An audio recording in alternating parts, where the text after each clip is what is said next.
Hi friends.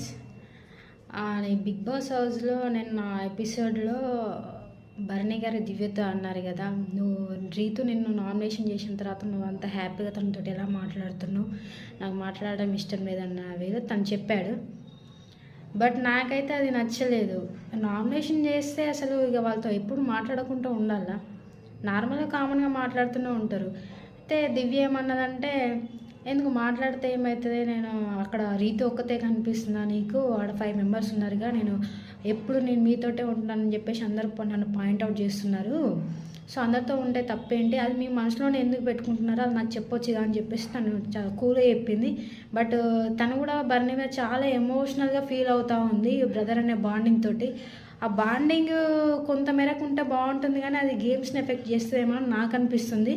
కానీ దివ్య మాత్రం ఒక పాయింట్ అయితే కరెక్ట్గా చెప్పింది.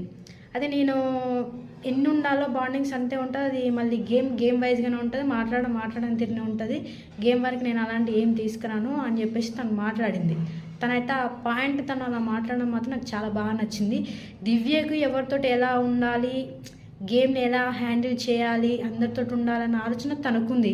కానీ భరణి ఒక్కసారిగా రీతు నన్ను నామినేషన్ చేసింది, నిన్ను నామినేషన్ చేసింది, తనతో ఎందుకు అలా ఫ్రీగా మూవ్ అవుతున్నావు, తనతోటి అంత హ్యాపీగా ఎలా మాట్లాడగలుగుతున్నావు అని అట్లా మాట్లాడడం ఎందుకు, అది కరెక్ట్ కాదేమో అనిపిస్తుంది. ఇంకా అతను ఒక ఏజ్డ్ పర్సను, అందరితో కలగలుపుకొని మాట్లాడాల్సింది పోయి మాట్లాడే పర్సన్స్ కూడా అలా నువ్వు ఎందుకు మాట్లాడుతున్నావు అలా క్వశ్చన్ చేయడం అయితే అది అతని గేమ్ అసలు కరెక్ట్ కాదేమో అని నాకు అనిపిస్తుంది. మీకు ఈ వీడియో నచ్చినట్లయితే సబ్స్క్రైబ్ చేయండి ఫ్రెండ్స్. ముందుగా మన ఛానల్ని